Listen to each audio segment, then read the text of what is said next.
First ಅಂದರೆ ಒಂದು ಏನೋ ಗಾರ್ಮೆಂಟ್ಸ್ಗೆ ಹೋಗ್ತಿದೆ, ಒಂದು ಬತ್ತಿ ಉಜ್ಜಕ್ಕೋ ಏನೋ ಒಂದು ಅಂಗಡಿ ಚಿಕ್ಕ ಕಟ್ಟ ಅಂಗಡಿ ಬಟ್ಟೆ ಅಂಗಡಿ ಎಲ್ಲ ಮಾಡ್ತಿದ್ದೆ. ಇವಾಗ ಏನೂ ಆ ಥರ ಮಾಡೋಕ್ಕಾಗಲ್ಲ. ಚೀನಾ ಖುಷಿ ನಾನು ನಮ್ಮ ಯಜಮಾನ ಕುಡಿದ್ಬಿಟ್ಟಿದ್ವಿ. ನೀನೇ ತಾನೇ ಹೇಳಿದ್ದು ಜನರಲ್ ವಾಟರ್ ಕುಡ್ದಿಲ್ಲ ಅಂದರೆ ಮಿನರಲ್ ವಾಟರ್ ಕುಡಿ ಅಂತ ಹೇಳ್ಬಿಟ್ಟೆ. ರೇಷ್ಮಕ್ ಅವ್ರ ಗಂಡ ಅವರು ರೇಷ್ಮಕ್ಕನ್ ಸಾಕ್ತಿಲ್ಲ, ಅದಕ್ಕೆ ರೇಷ್ಮಕ್ಕ ಅವ್ರು ಹಿಂಗೆ ಮಾಡ್ತಿದ್ದಾರೆ, ಅದಕ್ಕೆ ರೇಷ್ಮಕ್ಕ ಕಟ್ಟಪ್ಪನ ಜೊತೆ ರೀಲ್ಸ್ ಮಾಡ್ತಿದ್ದಾರೆ, ಕಟ್ಟಪ್ಪ ಚೆನ್ನಾಗಿ ದುಡ್ಡು ಕೊಡ್ತಾರೆ ಅಂತೆಲ್ಲ ಅಂತಿದ್ದಾರೆ. ಏನು ಹೇಳ್ತಿರ್ತಾರೆ ಟಾಕ್ಸ್ಗಳಿಗೆ? ಅಯ್ಯೋ ಅವ್ರ ಪ್ರಾಬ್ಲಮ್ ಕೇಳ್ತಾ ಇದ್ರೆ ನನಗೆ ಬೇಜಾರಾಗುತ್ತೆ. ಈ ಟ್ರೋಲು ಗೀಲು ಅದೆಲ್ಲ ಬಿಟ್ಬಿಡಿ, ಇವಾಗ ಏನು ಮಾಡ್ತಿದ್ದೀರಾ? ಬರೀ ರೀಲ್ಸ್ ಏನಾ ಅಥವಾ ಬೇರೆ ಏನಾದರೂ ಬಿಸ್ನೆಸ್ಸು ಆ ಥರದ್ದು ಏನಾದರೂ ಮಾಡ್ತಿದ್ದೀರಾ?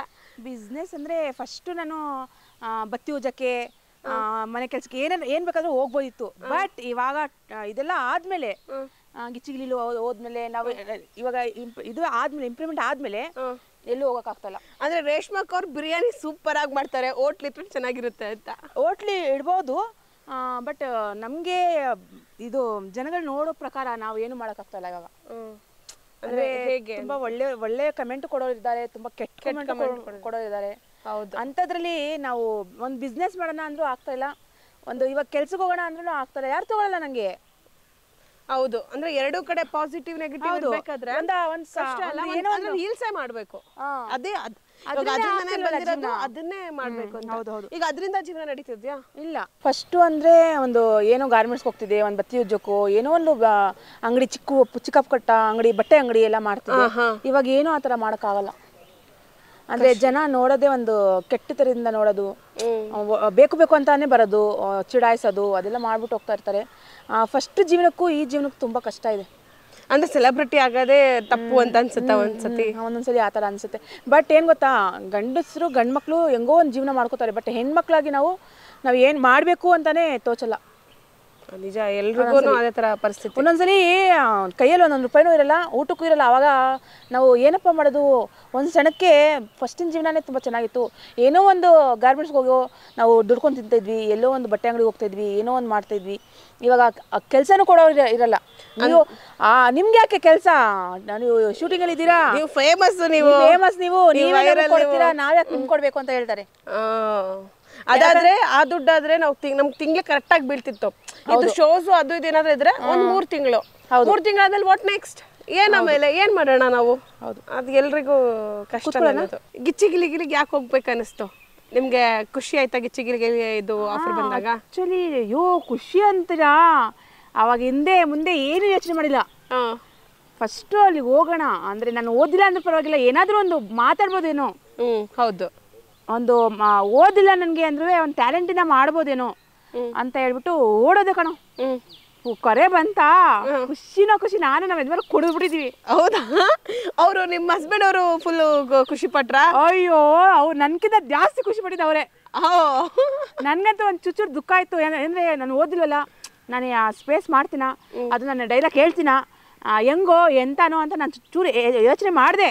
ಬಟ್ ನಮ್ಮ ಯಜಮಾನ್ರು, ನೀನು ಏನು ಮಾಡ್ತೀವೋ ಬಿಡ್ತೀವೋ ಗೊತ್ತಿಲ್ಲ, ಒಟ್ಟಿನಲ್ಲಿ ಜನಕ್ಕೆ ನಗಿಸ್ಬೇಕು. ನಿನ್ಗೆ ಆ ಥರ ಡೈಲಾಗ್ ಬಂದಿಲ್ವಾ, ಬೇರೆ ಡೈಲಾಗ್ ಆದರೂ ಹೊಡೆದು ನೀನು ಗೆದ್ದು ಬರಬೇಕು. ಒಟ್ಟಿನಲ್ಲಿ ನೀನು ಮರ್ತೆ ಅಂತ ಅಲ್ಲಿ ನಿಂತ್ಕೋಬೇಡ್ದು. ಮರ್ತೆ ಅಂತ ನಿಂತ್ಕೊಂಡ್ರಲ್ಲ, ಅವಾಗ ಏನಂತ ಹೇಳಿದ್ರು? ಡೈಲಾಗ್ ಬರ್ತಿರ್ಲಿಲ್ಲ ಸ್ಟಾರ್ಟಿಂಗ್ ನಿಮ್ಗೆಲ್ಲ? ಡೈಲಾಗ್ ಅಲ್ಲ, ನಾನು ಮರೆಯೋಕ್ಕೆ ಚಾನ್ಸೇ ಇಲ್ಲ. ಯಾಕಂದ್ರೆ ಗೊಬ್ಬರನ ಎತ್ಕೊಡ್ತಾ ಇದ್ರು. ನಾನು ಒಂದ್ಸಲಿ ಹಿಂಗೆ ಕುತ್ಕೊಂಡಿದ್ದ, ಅವಾಗ ನಮಗೆ ಇಬ್ರಿಗೂ ಶೋಭನಾ, ನನಗೂ ಗೊಬ್ಬರ ಶೋಭನಾ. ಅವಾಗ ಒಂದು ನನ್ಗೆ ಜಾಸ್ತಿ ಸಾಂಗ್ ಕೊಡ್ತಿದ್ದೆ, ಪ್ಯಾರ್ಗೆ ಆಗ್ಬಿಟ್ಟಿದೆ. ಆ ಪ್ಯಾರ್ಗೆ ಆಗ್ಬಿಟ್ಟೈತೆ ಸಾಂಗು, ತಪ್ಪಲ್ಲಿ ಮಚ್ಚಲ್ಲಿ ತಗೊಂಡ್ಬಿಟ್ಟೆ ನಾನು. ಅದು ಸ್ಟೆಪ್ ಡ್ಯಾನ್ಸ್ ತುಂಬ ಚೆನ್ನಾಗಿ ಮಾಡಿದ್ರು ನಮ್ಮ ಕೋಮಲ್ ಸಾರು. ಅದು ಒಂಥರ ತುಂಬ ಚೆನ್ನಾಗಿತ್ತು. ಆ ಚೆನ್ನಾಗಿರೋ ಸಾಂಗ್ ಎತ್ಬಿಟ್ಟು ನಾನು ಟಪ್ಪಲ್ ಮಚ್ಚಿ ಅವರೇ ಹೇಳ್ಬಿಟ್ರು. ಆಮೇಲೆ ನನ್ನ ಸಾಂಗು ಈ ಥರನೂ ಬರುತ್ತಾ, ಟಪ್ಪಲ್ ಮಚ್ಚಿ ಅಂತ ಇದೇ ಫಸ್ಟ್ ಟೈಮ್ ನಾನು ನೋಡಿದ್ದು. ಅದಕ್ಕೂ ಚೇಂಜ್ ಮಾಡಿಬಿಟ್ರು ರೇಷ್ಮಾ ಅವರು ಅಂತ ಹೇಳ್ಬಿಟ್ಟು ಅವರು ನಾನು ಇರೋ ಗಂಟ ಅದೇ ಸಾಂಗು, ನಾನು ಲಾಸ್ಟಿಗೆ ಫೆನಾಲಿ ಬರೋ ಗಂಟನೂ ಅದೇ ಸಾಂಗ್ ಕೊಡ್ತಾಯಿದ್ರು ನನಗೆ. ಹೌದು, ತುಂಬ ಸಕ್ಕತ್ತಾಗಿತ್ತು ಆ ಸಾಂಗಲ್ಲಿ. ನನಗಂತೂ ನಿಜವಾಗ್ಲೂ ಹುಚ್ಚು ಬಂದು ಕೊಡ್ತಿದ್ದೆ. ಲಾಸ್ಟಿಗೆ ಶ್ರುತಿ ಮೇಡಮ್ ಅದಕ್ಕೂ ಹೇಳ್ಬಿಟ್ರು, ರೇಷ್ಮಾ ಮೈಕಲ್ ಜಾಕ್ಸನ್ ಇದಕ್ಕೊಂದು ಹೆಸರಿಡಪ್ಪ ಅಂದು. ಆ Tarak master Reshma Michael Jackson ಅಂತ ಹೇಳಿದ್ರು ಆ ಡ್ಯಾನ್ಸ್ಗೆ. ಅಂದರೆ ನನಗೆ ನಾನು ಇದು ವಾಣಿವಿಲಾಸಲ್ಲಿ ಮಲ್ಕೊಂಡಿದ್ದೆ, ಜ್ವರ ಬಂದ್ಬಿಟ್ಟು ನನಗೆ ಇನ್ಫೆಕ್ಷನ್ ಆಗಿಬಿಟ್ಟಿತ್ತು. ಏನಕ್ಕೆ?